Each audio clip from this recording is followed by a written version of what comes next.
Terima kasih dan kami mohon berkat Tuhan ada di dalam setiap kami untuk belajar firman Tuhan. Di dalam nama Tuhan Yesus, mari sama-sama kita katakan, amin. Berikan kemuliaan buat Tuhan. Tuhan berkati kita semua. Silakan duduk Bapak Ibu. Shalom. Shalom. Ya, kita tetap semangat karena kebaikan Tuhan yang kita alami senantiasa kita nikmati setiap saat. Sore ini kita akan belajar firman Tuhan yang bertemakan kekuatan doa. Ya, saya ingat betul bahwa tahun 2021 mata saya pendarahan yang kiri dan kemudian saya harus operasi di Klinik Mata Nusantara. Tetapi sebelum operasi saya harus mengalami injeksi, ya, disuntik itu biji matanya. Pertama kali saya mau suntik itu sudah panik. Tapi tak tenang-tenang wis pokoknya gimana saya bisa menghadapi itu. Lalu suntikannya itu dari vaksinnya itu dari babi. Makanya belum disuntik saya harus baca haram apa tidak, ya toh. Jadi tolong Pak dibaca dulu. Loh kenapa? Kok vaksinnya ini diambil dari babi. Wah, saya mah enggak haram, wong dagingnya saja saya makan, saya bilang gitu ya. Ya dokternya Islam, jadi dokternya agak sinis dan ketawa tapi sinis ya. Dagingnya aja saya makan itu. Lalu saya disuntik dan sekali suntik itu 5 juta.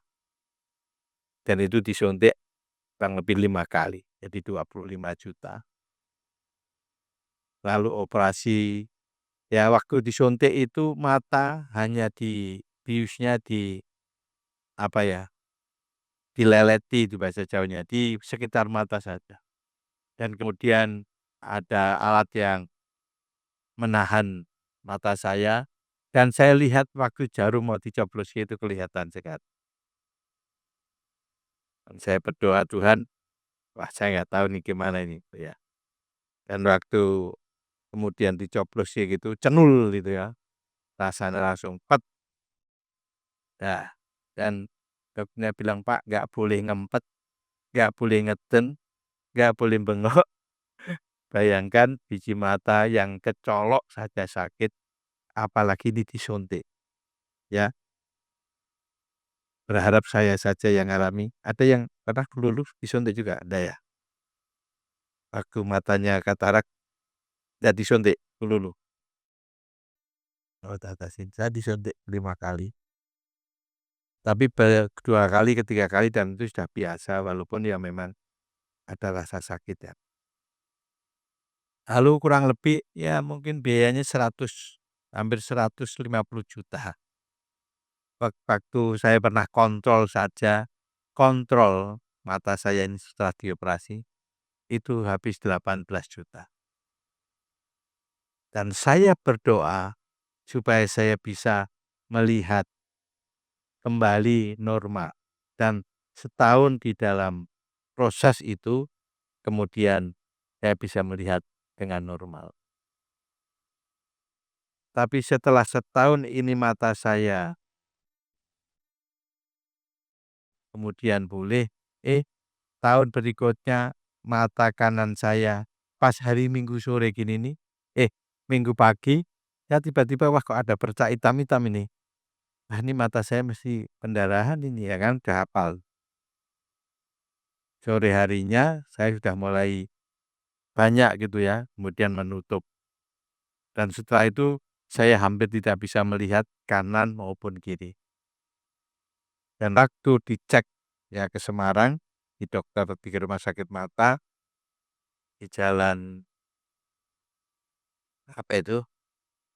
Terus hasilnya saya bawa ke Ungaran Pak Dokter Timotius. Pak Dokter Timotius dikirim ke anaknya yang di Jerman karena dia lagi kuliah kedokteran mata. Dan dia memberikan kabar, "Pak, matanya Pak Joko yang kiri tinggal 5%, yang kanan tinggal 1%." Makanya kalau saya bedah begini, melihat Bapak Ibu dulu, wajahnya itu sudah hitam semua.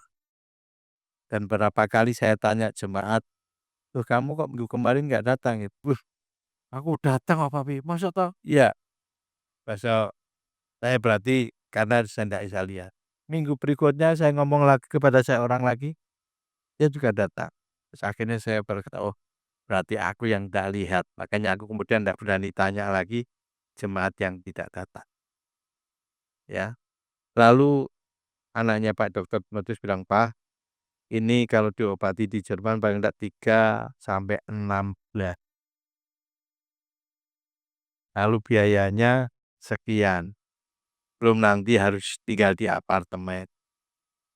Waktu itu kami hampir jual rumah yang ada di Geraha Padma, tapi cari visa ndak dapat. Saya sudah berdoa, "Tuhan tolong." Lalu kami berdoa, "Wis gini aja Tuhan, kalau ada dokter di Indonesia, tetapi ilmunya ilmu Jerman, ya peralatannya sudah lengkap, canggih." Lalu ada anak rohani saya dari Klaten yang sudah puluhan tahun ndak ketemu, tiba-tiba bilang, "Om, saya mau ke Salatiga, boleh ndak?" "Oh, boleh aja." Gitu. Ngomong-ngomong akhirnya tekan masalah mata. Dia bilang, "Aku kenal dokter bagus Om, Dokter Haryo di Jogja, tapi buka prakteknya mulai jam 10 malam. Sudah apa-apa." Dia kasih nomornya, lalu kita tanya-tanya, akhirnya kami ke sana dan ketemu dokter. Dokter bilang, "Gimana Pak keluhannya?" "Wah, mata saya pendarahan dokter." "Loh kok tahu?" "Ya karena saya pernah pengalaman yang kanan itu pendarahan, yang kiri kanan, yang kiri pendarahan, sekarang kanan." Ya benar. Akhirnya dicek, wah betul. Jadi darahnya itu sudah menggumpal dan kayak didih. Jadi saya pikir darah itu bisa langsung disedot dan hilang, ternyata tidak. Prosesnya lama, ya. Jadi saya terus berdoa dan saya mengalami pemulihan setelah setahun kemudian. Sekarang ini yang kanan, kalau saya tutup yang kiri, kanan agak sedikit tulisan itu agak, ya kalau itu saya masih bisa lihat tapi kayak ada, peraturanku karena masih bocor. Tapi dia bilang, "Sebenarnya Mas Joko sekali lagi akan di laser." Di laser itu ternyata mata saya dilas, ya ditembak begitu, nut nut nut nut nut nut, ya sakit sekali, ya. Dan itulah kemudian kekuatan doa. Lah kok Februari tahun, berarti tahun bukan tahun ini, tahun lalu, ya. Jadi ini sudah setahun setengah saya ngalami stroke. Saya juga sudah berdoa, saya sungguh-sungguh. Walaupun perkembangannya setiap orang berkata, "Wah Pak Joko sekarang sudah lebih sehat, jalannya sudah lebih baik." Tapi kadang-kadang kumat, ya kakinya itu abot sekali, kadang-kadang tak seret gitu ya. Mami kadang-kadang bilang, "Loh kok kaki jalannya tak diseret ya?" Gitu ya. Dan belum sembuh total, sudah lumayan bisa tanda tangan. Ya sekarang kalau ada yang perlu tanda tangan, saya sudah bisa walaupun pelan-pelan. Tanda tangannya malah lebih bagus sekarang ya. Jadi jadi tangannya, seperti ini. Belum bisa ngegem sepenuhnya, tapi saya sudah mengalami progres yang lebih. Ini sudah setahun setengah loh Bapak Ibu. Kenapa? Saya berdoa, kekuatan doanya di mana? Ya, Pak Ade Marjono juga ngalami stroke. Ade juga begitu kadang-kadang, kakinya abot ya Pak Ade ya. Kadang-kadang melakunya diseret, kadang-kadang dulu jonjing gitu, begitu dilihat tukang pijet, "Oh sikile dawa siji yo Pak De." Lalu dipijet, ditutut gitu, dipadake. Saya juga sama, kaki saya sempat dawa satu ya, dan kemudian sama tukang pijet di Kediri, dibalik, dipijet, kemudian ditutut, dipadake, ya. Jadi doa itu kadang-kadang memang seperti tadi nyanyian, Bahkan kadang kita meminta sesuatu yang menurut Anda dan saya itu baik. Itu ada sesuatu kebutuhan yang penting dan mendesak. Tapi ternyata Tuhan berkata lain. Ya, kita lihat dalam Mazmur 107, itu ada 4 ayat yang sama bunyinya. Ya, maka berseru-serulah mereka kepada Tuhan dalam kesesakan mereka, dan dilepaskannya mereka dari kecemasan mereka. Ada ayat 6, 19, 13, 19, dan 28. Itu dalam pasal 107 itu ayat itu sama bunyinya. Artinya bahwa memang ayat ini muncul dalam suatu menunjukkan bahwa penekanan pentingnya doa di dalam saat mengalami kesesakan dan kecemasan. Ini sangat penting. Jadi kalau saya kadang-kadang dan yang hampir 1 bulan ini, kalau saya bangun tidur leher saya itu sakit. Ya, sampai ganti bantal 3 kali. Sekarang ini beberapa hari udah enggak terlalu. Biasanya cengeng gitu ya, cengeng. Aku sampai jam 3 itu doa, saya sambil duduk, senderan di kursi, dan nanti kemudian lama-lama hilang. Tapi naik tidur lagi, itu rasanya cengeng. Mungkin faktor usia atau juga ada yang lain menurut Pak Jarod, ini tanda karena akan ada pengeroposan kalau enggak hati-hati. Lalu apa? Pengatasinya gampang, Pak. Sampean jalan kaki pagi hari setengah jam, yang kemudian ke Karing, panasan jam 9 sampai jam 2. Itu panas matahari yang menyengat yang bisa menerapi lehermu yang sakit. Ya. Jadi, Bapak Ibu Saudara sekalian, dalam hidup kita ini sepertinya baru saja Anda berjalan dalam situasi yang baik, sandelale kok ada masalah yang datang. Kesesakan, kecemasan yang terjadi. Apa itu doa? Ya, apa itu doa? Doa adalah komunikasi langsung dengan Allah.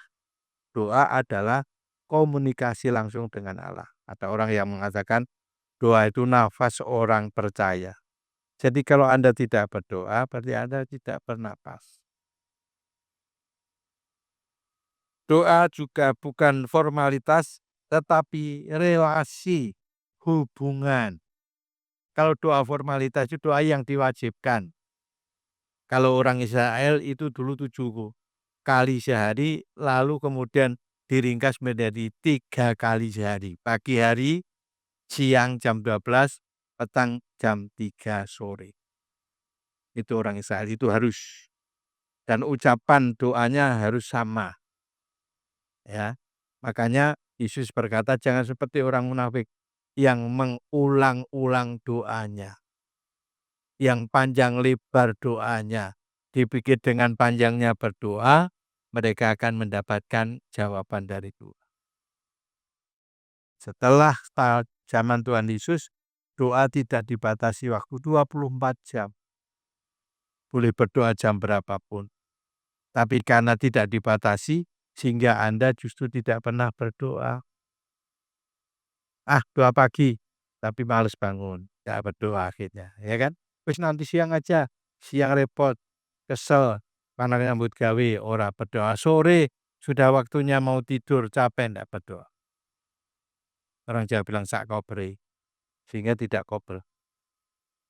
Harus ada ditentukan. Ya dari ini jam 3, setengah 3 sudah berdoa. Nanti sampai jam 4, setengah 5, dan saya tidur lagi. Oh doa kok terus tidur lagi apa boleh? Ya boleh aja lah. Oh masih pagi jam 5 atau setengah 5, ya. Doa juga bukan mantra, tetapi seruan hati. Ya, selain doa tadi bukan formalitas tetapi relasi, doa juga bukan sebuah mantra. Karena ada banyak orang berdoa tapi membaca mantra. Saya dulu banyak punya mantra bahasa Jawa. Kalau saya pengen ganteng, kita pengen punya suara bagus, ya. Cahyaku koyo Nabi Yusuf, suaraku koyo Nabi Daud, begitu kan. Pintere aku koyo Nabi Sulaiman, begitu. Itu ada tuh mantra, itu untuk mengucapkan kata-kata yang maksudnya untuk keperluan diri sendiri. Dalam situasi lemah, gagal, dan takut, terjepit, doa adalah respon yang terbaik. Kita akan melihat dua kebenaran, ya. Kebenaran yang pertama, ketika Anda gagal, lemah, dan tak berdaya, dan dalam kesesakan, dikatakan berdoalah. Ketika gagal, lemah, tak berdaya, dan dalam kesesakan, Anda harus berdoa. Nah, kita akan melihat yang dari poin pertama ini tentang kegagalan atau tidak berhasil, ya. Ada seorang perempuan yang sudah 12 tahun mengalami pendarahan, sakit pendarahan. Ya, dalam Lukas pasal yang ke-8 ayat 43 sampai 48 adalah seorang perempuan yang sudah 12 tahun menderita pendarahan dan tidak berhasil disembuhkan oleh siapapun. Gagal itu kata lain tidak berhasil disembuhkan oleh siapapun. Dia pasti selama 12 tahun mencari tabib, dokter yang terbaik pada zamannya. Badannya tadinya gemuk karena 12 tahun pendarahan, maka dia menjadi kurus dan lemah. Saya pernah punya jemaat di Klaten, itu pendarahan mungkin 2 atau 3 tahun, bahkan sampai 5 tahun akhirnya meninggal. Maaf ya, kalau saya masuk itu bau sekali. Karena pendarahan itu bau sekali. Dan saya ini kan punya penciuman tajam, ya. Kalau mami pendengarannya tajam, kalau saya penciumannya tajam. Sebab terbukti pernah beberapa kali saya nyetir sama mami, saya kentut dan tidak bunyi ya. Tapi baunya bau sekali, mami santai saja, tidak rasa apa-apa. Ya, karena penciuman mami agak kurang bagus, tapi pendengarannya. Kalau saya penciumannya, wah bau sekali. Nah, perempuan yang sakit pendarahan 12 tahun ini pasti punya problem yang sama. Lalu ia maju mendekati Yesus dari belakang dan menjamah jumbai jubahnya, jumbai itu pucuknya. Seketika itu juga berhentilah pendarahannya. Ini sebenarnya tindakan bunuh diri. Sebab dia orang Israel. Dia tahu kalau orang sedang datang bulan saja, itu wanita tidak boleh bersentuhan dengan suaminya, dengan orang lain. Karena dia sedang najis. Apalagi ini sakit pendarahan. Dan dia harus pakai compang-camping kayak orang kusta. Dan dia harus berteriak, awas aku najis. Awas aku najis. Supaya apa? Dia tidak menyentuh orang lain. Tapi waktu dia mendengar bahwa Yesus akan lewat di kampungnya, di dalam hatinya dia berkata, aku akan jamah jumbai jubahnya, pucuk jubahnya saja. Dan aku pasti akan menjadi sembuh. Tindakan ini, kalau diketahui bahwa dia pendarahan, dia akan dilempari batu. 39 atau 40 kurang 1, pasti mati. Tapi karena dia ingin mengalami kesembuhan, masa kesesakan yang begitu rupa, sudah banyak dokter tabib yang mencoba menyembuhkan, tidak berhasil, sampai semua harta bendanya, kalau di kitab Markus dikatakan begitu, sampai semuanya habis. Dia tidak punya apa-apa lagi dan satu-satunya harapan dia bertemu Yesus. Ya, waktu dia menjamah jumbai jubahnya, dia akhirnya berhenti pendarahannya. Lalu Yesus berkata, siapa yang menjamah aku? Dan Yesus ngelingak-ngeluk dan bertanya pada murid-murid. Lalu Petrus ngomong, Tuhan, orang berdesak-desakan dan sudah wajar toh. Kalau orang kemudian menyentuh engkau, tidak.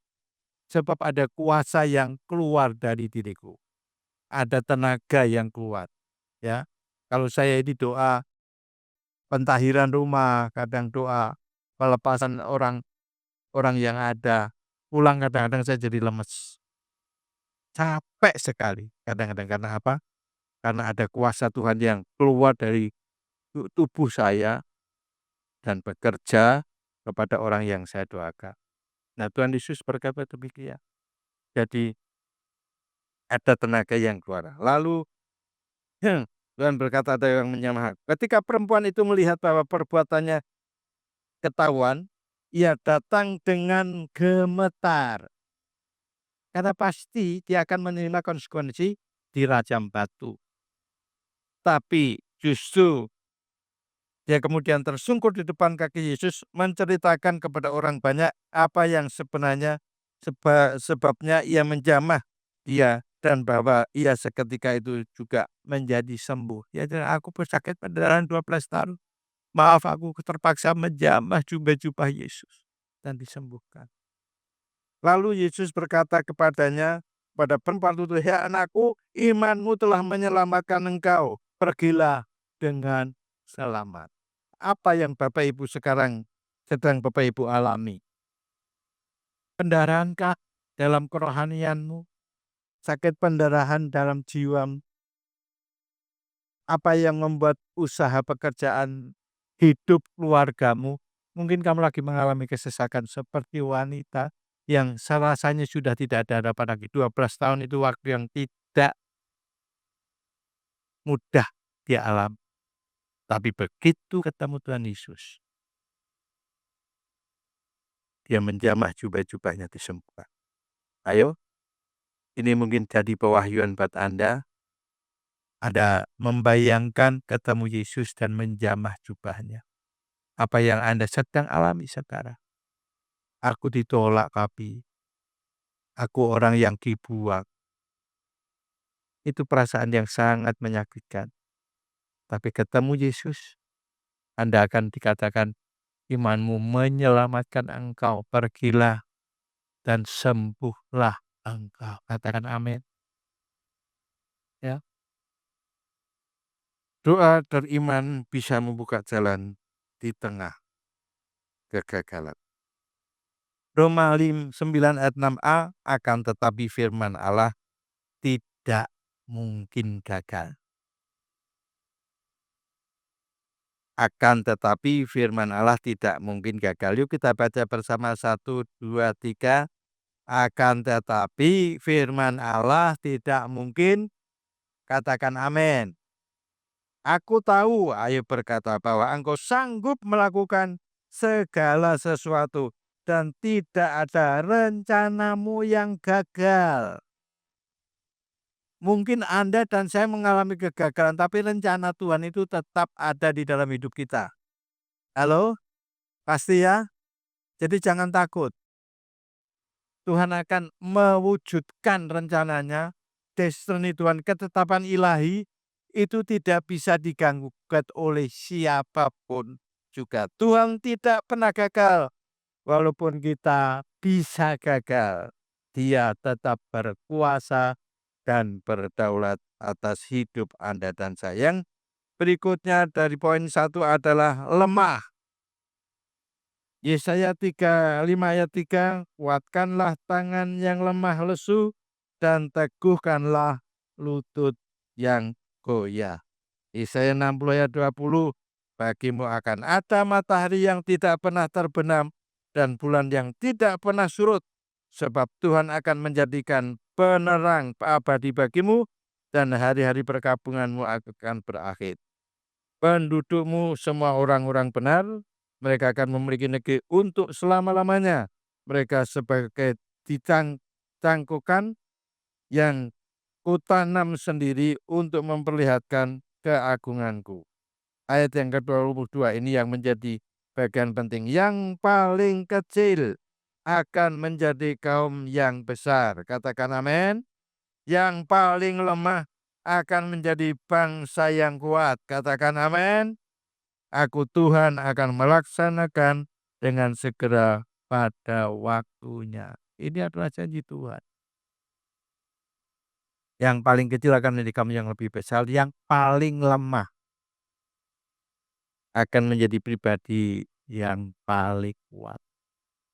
Siapa Anda dan saya semua punya kelemahan, tetapi ada kekuatan. Paulus berkata, di dalam bejana tanah liat tersimpan kekuatan yang luar biasa.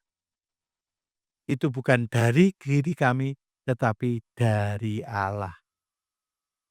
Bejana tanah liat itu ringkih, Bapak Ibu. Begitu kebentur kayu, ketutuk watu, dia akan bentet, bahkan bisa pecah. Betul ya?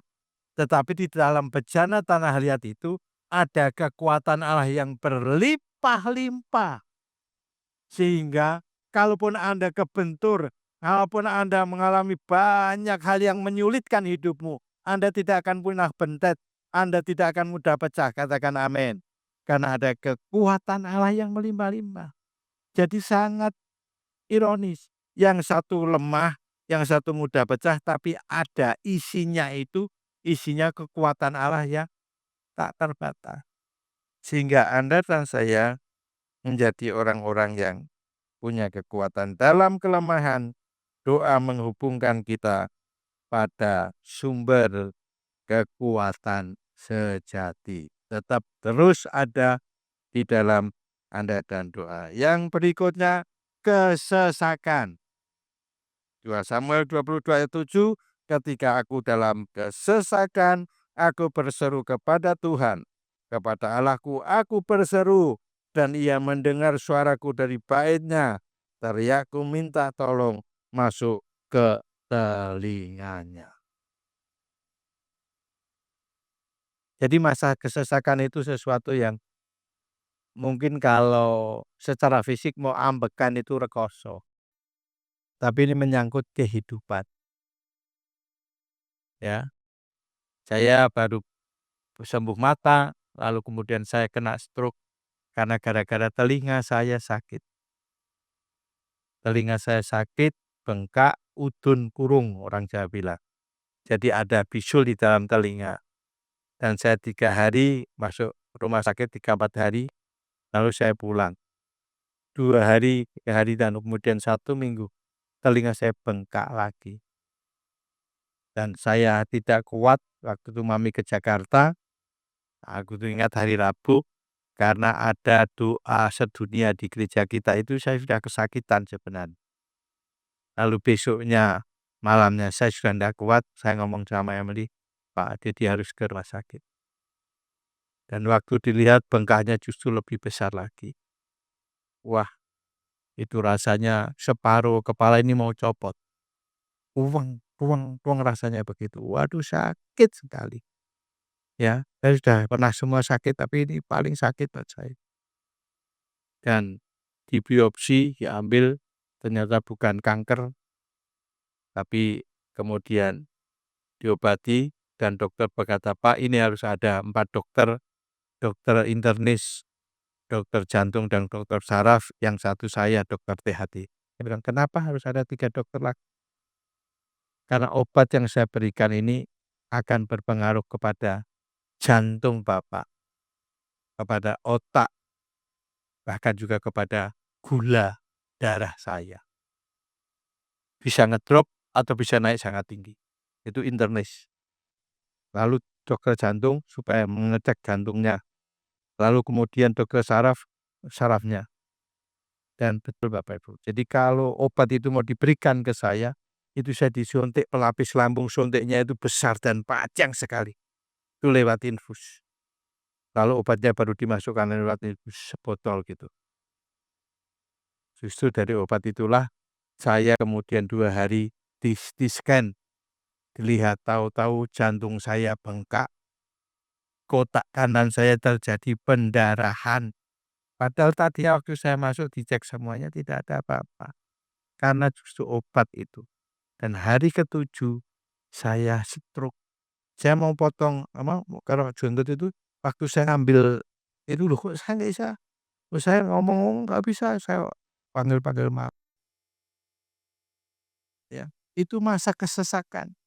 Orang kalau datang bilang, "Hati yang gembira Pak Joko, obat yang manjur," ya. Tapi semangat yang patah mengeringkan tulang. nyanyinya gampang. Hati yang gembira adalah obat. Yang manjur gitu kan. Seperti obat hati yang senang. Asik, asik. Tapi semangat yang lemah. Tangannya oklak-oklek gini. Itu waktu orang nasihati gampang. Dan saya hampir setahun saya susah senyum. Saya mau nyanyi dari dalam ini berat sekali. Ya, tenang. Waktu ulang tahun saya ke depan, ada jemaat kita yang dulu dari luar kota. Begitu ketemu saya di luar, bilang, Pak Joko itu kenapa tuh kok merengut? Di depan ini senyum, kalau biasanya ketawa, gembira. Napa tuh? Masa tuh Ci, saya merengut banget. Ya, bahkan mami bilang kok jemaat pada ngangkluh, papi ini kok sekarang ndak pernah senyum. Apa papi itu nesu ya? Gitu. Orang nesu. Nih di dalam ini rasanya berat sen. Ya itu orang stroke ternyata. Itu sesak loh saudara.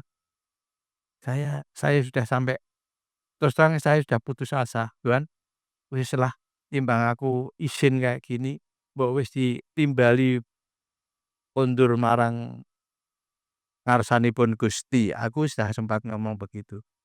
Karena apa? Yaitu masa kesesakan saya yang tidak mudah. Tapi Tuhan tolong sehingga saya harus bisa melewatinya. Katakan amin. Berdoa. Mazmur 5 ayat 23. Berilah telinga kepada perkataanku ya Tuhan. Indahkanlah keluh kesah. Kenapa Anda selain baca firman secara berurutan, juga hari itu baca Mazmur, itu Mazmur ada banyak hal yang mengajari kita. Bagaimana kita cara berdoa, bagaimana kita cara memuji Tuhan, bagaimana kita cara bersyukur padanya, bagaimana waktu Anda dan saya tertekan ada berkata, hai jiwaku, mengapa engkau tertekan? Berharaplah kepada Tuhan. Itu Mazmur. Makanya perlu baca Mazmur juga. Lalu hari itu juga baca Amsal pasal yang tanggalnya sama. Hari ini 15 ya, Amsal pasal 15. Amsal belajar apa? Hikmat Tuhan daripada kitab Amsal. Perhatikanlah teriakku minta tolong. Ya Rajaku dan Allahku, sebab kepadamulah aku berdoa. Nih, banyak sekali di Mazmur ada perkataan-perkataan seperti itu mengajari kita berdoa. Mazmur 6:19.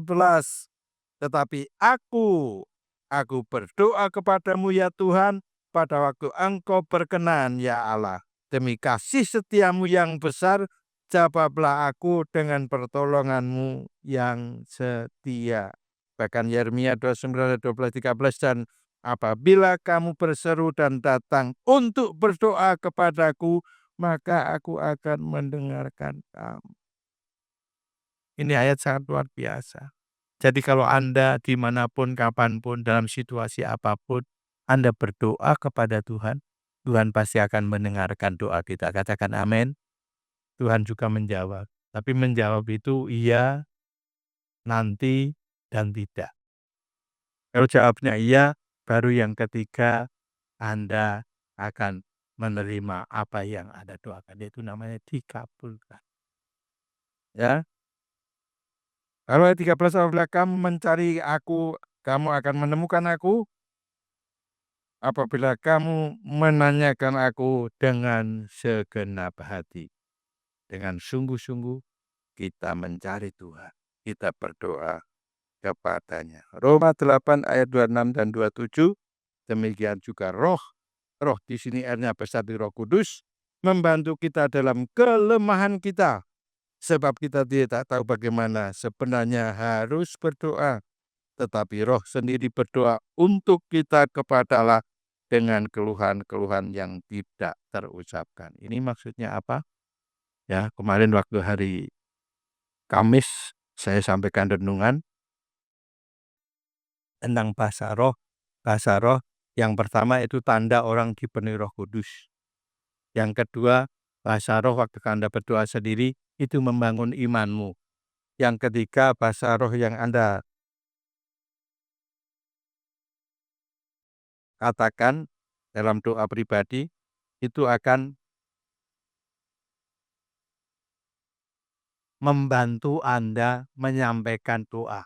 Kalau Anda sudah terlalu sesak, terlalu berat dalam hidupmu, nangisnya wis mingsek-mingsek,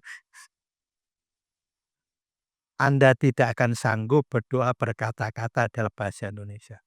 Inilah pentingnya Anda dibini Roh Kudus. Sehingga Anda bisa berbahasa roh, dan bahasa roh dan Roh Kudus itu akan menyampaikan keluhan-keluhan yang tidak terucapkan itu tadi. Anda sudah tidak mampu dan sanggup berkata-kata dalam bahasa Indonesia, maka Roh Kudus mengambil alih untuk Anda disampaikan keluhan-keluhan itu kepada Bapa. Dan ayat 27 dikatakan, dan Allah menyelidiki hati nurani, mengetahui maksud roh itu. Roh Kudus pasti tepat berdoa untuk Anda dan sesuai dengan kehendak Bapa. Pasti doanya cespleng. Ya, jadi kalau Anda sedang dalam kegalauan, dalam kesesakan, tidak mampu lagi bicara, berdoa sendiri dalam bahasa roh. Sampai Roh Kudus berkata, cukup. Nak." Itu akan menyampaikan keluhan-keluhan. Yaitu bahwa iya, Roh Kudus sesuai dengan kehendak Allah berdoa untuk orang-orang kudus. Ini maksudnya. Jadi kalau Anda berdoa berbahasa roh secara pribadi dan terus menerus karena sedang Anda mengalami kesesakan, hidup begitu berat, masalah belum selesai, sedang mengalami sakit, ya. Makanya saya dalam doa pribadi kadang-kadang saya tanya pada Tuhan, Tuhan, Engkau akan datang sebagai apa? Kalau Tuhan bilang, aku akan datang sebagai Raja, hari itu doa saya hanya memuji Tuhan saja, memuliakan. Kalau Tuhan berkata, aku akan datang sebagai sahabat, aku akan banyak menyampaikan keluhan isi hatiku kepada dia karena sahabat. Kalau Tuhan berkata, aku akan datang sebagai Bapak, hari itu saya akan menyampaikan permohonan, permintaan karena dia Bapak, aku adalah anak. Kalau Tuhan berkata, aku akan datang sebagai pribadi Roh Kudus yang akan menyertaimu, saya akan banyak bahasa roh. Ya, berdoa bahasa roh sepanjang doa saya. Saya tidak tahu, tapi Roh Kudus tahu apa yang sedang terjadi. Bahkan setiap saat kita tidak tahu harus berkata apa-apa, Roh Kudus akan membantu kita berdoa. Kebenaran yang kedua, doa memberi kekuatan untuk hadapi kecemasan dan melanjutkan hidup. Ya, doa memberi kekuatan untuk hadapi kecemasan dan melanjutkan kehidupan. Menghadapi kecemasan, itu Ayub 3 ayat 25, karena yang kutakutkan itulah yang menimpa aku, dan yang kucemaskan itulah yang mendatangi aku. Takut itu sebenarnya sama dengan khawatir tidak boleh. Tapi Anda bisa takut. Betul ya? Janganlah kamu khawatir. Tapi Anda bisa khawatir enggak Bapak Ibu? Bisa enggak? Bisa khawatir. Nah, solusinya apa? Serahkanlah segala khawatirmu kepada Tuhan. Ayub takut, wah aku nanti nek bangkrut piye, jadi wong miskin piye. Dan itu terjadi akhirnya karena yang kutakutkan itulah yang menimpa aku. Yang kucemaskan gek aku nanti nek bangkrut ora duwe apa-apa, terus aku piye? Dan itu yang mendatangi dia. Makanya cemas itu bisa, tapi nggak boleh cemas, nggak boleh khawatir. Serahkanlah segala kecemasanmu kepada Tuhan. Mazmur 55 ayat 16 dan 17. Tetapi aku berseru kepada Allah dan Tuhan akan menyelamatkan aku pada waktu petang, pagi, dan tengah hari. Aku cemas dan menangis dan ia mendengar suaraku. Jadi waktu Anda cemas, berseru kepada Tuhan. Tuhan, aku ini lagi cemas. Aku lagi takut. Aku lagi mengalami, kayak ya. Nah, aku nanti sakit dan tidak bisa apa-apa. Siapa sih ngopeni saya? Ya, jangan dipikir, "Wah, papi stroke, gitu aja tenang-tenang aja." Aku juga punya kecemasan, jemaat sudah ndak nganggap saya ini nanti. Oh, pendeta punya gembala kok stroke, mlakune kiting kelangan, ya gitu, Jas. Tapi aku bersyukur jemaat di sini ndak ada satupun yang berkata demikian. Aku merasa itu Bapak Ibu. Bahkan setiap kali ketemu salaman, "Papi harus sehat ya, papi sekarang udah lebih sehat loh, papi khotbahnya sudah lebih semangat loh." Itu yang membuat saya cemas jadi tidak cemas lagi. Berterima kasih Bapak Ibu buat kebaikanmu, dukungan doamu, bahkan support-mu buat papi mami, anak-anakku yang masih muda, juga kalau ketemu papi langsung berikan semangat, "Ayo papi, semangat papi!" Ya, sehingga rasa cemas mulai hilang dalam hidup saya. Yang percaya katakan amin. Ya, saya bahagia sekali karena Bapak Ibu mendukung hamba Tuhan. Ya, walaupun tiap hari ketemu, Pak Yo itu kalau salaman ya begitu, ya, "Papi harus semangat loh, sehat loh," gitu, Kak Al dan yang lain. Ya, ini adalah kata-kata yang menyemangati saya. Kecemasan bukan tanda kurang iman, tetapi ajakan untuk lebih bersandar kepada Tuhan. Jadi kecemasan itu bukan tanda kurang iman, tetapi ajakan untuk lebih bersandar kepada Tuhan.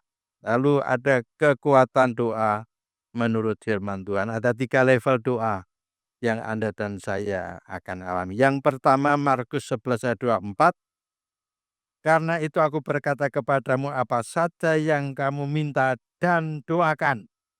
Minta dan doakan. Jadi kalau Anda sudah mempunyai permintaan, dibawa di dalam doa itu maksudnya. Ya, percayalah bahwa kamu telah menerimanya, maka hal itu akan diberikannya kepadamu. Ayat ini susah dipahami. Saya sekolah di Berea tak tanyakan, tidak ada guru yang bisa menjawab secara tepat. Walaupun itu guru-guru saya banyak orang Amerika. Saya kuliah di Abdiel, saya juga tanya kepada beberapa dosen, jawabannya tidak ada yang memuaskan. Wong dikatakan di sini, percayalah bahwa kamu telah menerimanya, maka hal itu akan diberikan kepadamu. Wong telah menerima. Itu artinya kalau Anda minta minum, lalu Anda memberikan saya minum. Ini kan telah menerimanya, ya. Tapi kok kemudian ada kata, maka hal itu akan diberikannya kepada. Ini maksudnya apa?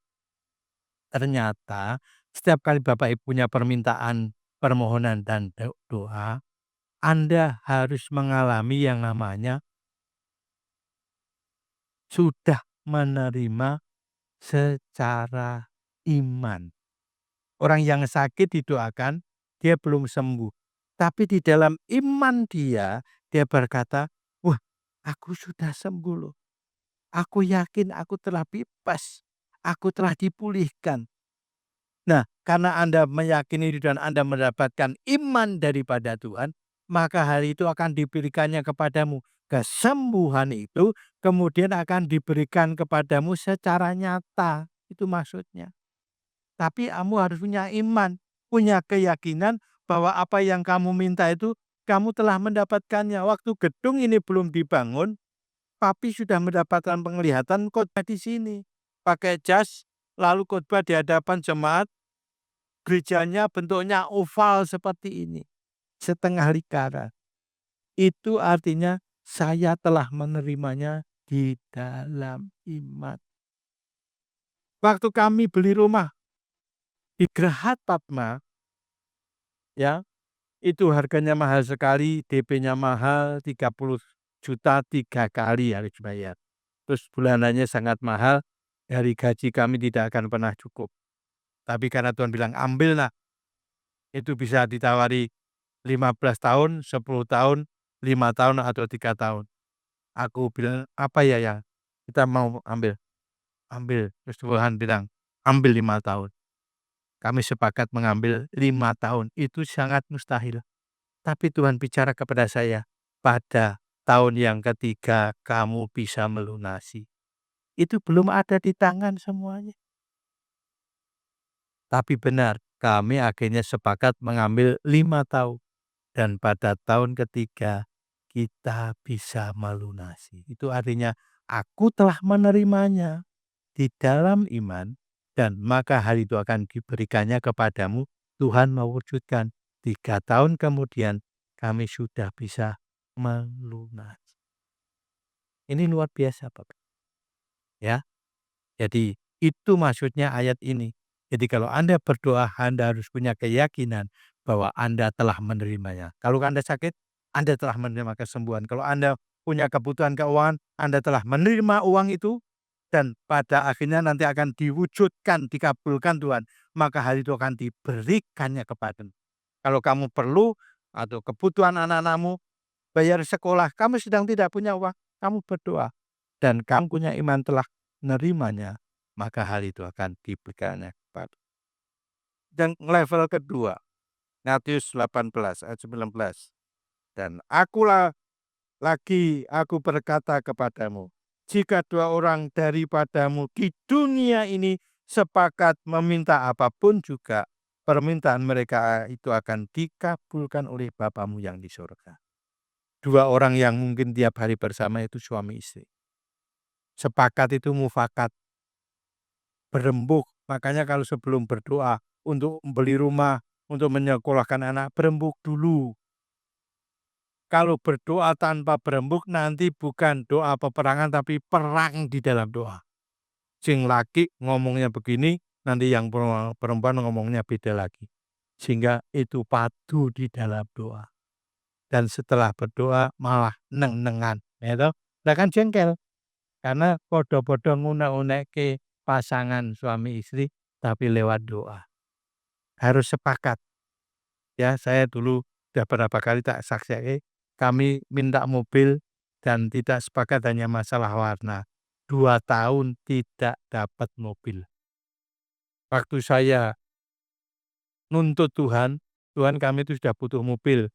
Kalau kami pelayanan pakai mobil gereja, sementara gerejanya punya 1 mobil kijang dulu. Kok Tuhan tidak berikan?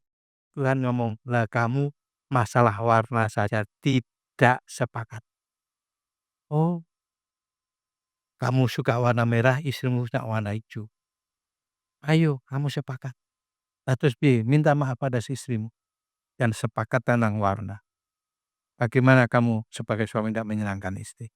Akhirnya aku sepakat minta maaf, sepakat sudah warna hijau enggak apa-apa. Yuk, kita berdoa. 2 minggu kemudian kami dapat mobil kuda Mitsubishi, mobil build up langsung buatan Jepang asli.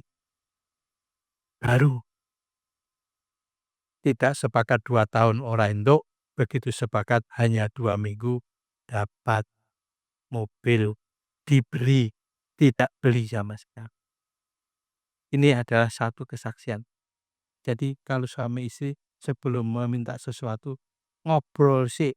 Nek urung sepakat, ojo berdoa, wong urung sepakat kok ngapain? Percuma. Tapi kalau sudah sepakat ya wis. Warna cat rumah kita abu-abu gitu kan. Ya wis, doa, minta cat ya kan, minta uang dan sebagainya. Jadi sepakat, itu penting. Sehingga nanti Tuhan akan mengabulkan itu, Tuhan memberikan, mewujudkan permintaanmu itu maksudnya. Kabul itu diberikan langsung apa yang menjadi permohonan, itu dikabulkan. Ya. Sebab di mana 2 atau 3 orang berkumpul dalam namaku, di situ aku ada di tengah-tengah mereka. Dan ini adalah suami, istri, dan anak. 2 atau 3 orang berkumpul, suami, istri, anak. Bisa 2 atau 4, bisa 2 atau 5, karena anaknya 3, bapak ibu, jadi 5. Dan Tuhan akan ada di tengah-tengah. Jadi sepakat itulah yang akan. Level yang tertinggi, level yang ketiga, Yohanes 15:7, jikalau kamu tinggal di dalam aku dan firman-Ku tinggal di dalam kamu, mintalah apa saja yang kamu kehendaki dan kamu akan menerimanya. Kenapa saya berkata ini level yang tertinggi, level ketiga? karena permintaanmu sesuai kehendak-Mu. Apa yang kamu kehendaki, maka kamu akan menerimanya. Berarti kehendak-Mu itu sudah sangat sinkron, sesuai, sepakat dengan kehendak Bapa. Kok bisa begitu? Kalau kamu tinggal di dalam Yesus dan dan firman-Nya tinggal di dalam kamu. Ya, jika kamu tinggal di dalam aku dan firman-Ku tinggal di dalam kamu. Firman-Ku tinggal di dalam kamu, kalau Anda minum kopi atau minum susu, lalu membawa roti, mari regal, lalu Anda masukkan. Beberapa detik, menit, lalu kemudian dimakan. Itu roti akan campur dengan rasa kopi atau rasa susu. Itu maksudnya firman-Ku tinggal di dalam kamu. Batu yang dicuci dan dicemplungke ke dalam kopi bisa, tapi dijilat aja dan setelah itu hilang. Karena hanya di permukaan. Karena batu itu keras. Ada orang binaan Tuhan, ada orang yang anak Tuhan tapi binaan setan. Salah satunya contoh adalah Yudas Iskariot. Dia itu seperti batu yang dicelupke ning nggone kopi susu, rasanya cuma di permukaan. Karena apa? Tidak bisa ngresep di dalam. Tapi firman-Ku tinggal di dalam kamu, itu artinya bahwa firman Tuhan ada di dalam kehidupan Anda. Dilakukan dalam ketaatan dan ketepatan seperti doa saya. Taat tapi tepat sesuai dengan, makanya Yosua 1 ayat 8 dikatakan, jangan lupa engkau memperkatakan kitab Taurat ini, tetapi renungkanlah itu siang dan malam, supaya engkau bertindak hati-hati sesuai dengan segala yang tertulis di dalamnya, segala firman Tuhan. Maka perjalananmu akan berhasil dan kemana engkau pergi, engkau akan beruntung. Terjemahan yang lain, engkau akan mengalami kelimpahan tanpa batas. Jadi kalau doamu sesuai kehendak-Mu dan Tuhan mengabulkannya, berarti hidup Anda dan saya ini sudah sangat cocok dengan kemauan Tuhan. Kenapa Daud itu disebut orang yang berkenan di hatiku dan melakukan segala kehendak-Ku? Terjemahan yang lain berkata begini, Daud itu mempunyai hati, detak jantungnya sama dengan detak jantungku, kata Tuhan. Langkah Daud seirama dengan langkahku, kata Tuhan. Itu maksudnya. Nah, kalau Anda berdoa sesuai dengan kehendak-Mu dan Tuhan mengabulkannya, berarti Anda dan saya itu sudah sesuai hidup dengan kehendak Tuhan. Yang percaya katakan amin. Yang percaya katakan amin. Doa yang penuh iman, bersatu dan hidup di dalam Kristus adalah doa yang penuh kuasa. Penutupnya, aplikasinya, doa adalah kekuatan, bukan pelarian. Doa tidak mengubah Tuhan, tetapi menguatkan dan mengubah kita. Saya punya renungan, itu sudah lama sekali saya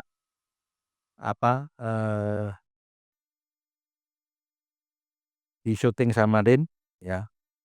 Itu doa yang mengubah keputusan Tuhan. Ya, itu baru saya ya khotbah ya, enggak ada orang lain. Jadi saya dapat pewahyuan Tuhan, doa yang mengubah keputusan Tuhan itu tentang Hizkia yang sudah mati, sebenarnya akan mati, tapi tiba-tiba Yesaya suruh berbalik dan mengatakan kamu tidak akan mati, bahkan saya tambah 15 tahun. Ya, itu keputusan Tuhan diubah oleh doa seorang raja. Lalu saat gagal, lemah, cemas, dan dalam tekanan, jangan diam, tapi berdoalah. Jangan tunggu krisis baru berdoa, jadikanlah doa adalah gaya hidup, kesukaan lifestyle Anda, sehingga doa merupakan kesukaan yang Anda dan saya melakukannya. Mari kita akan berdiri bersama-sama.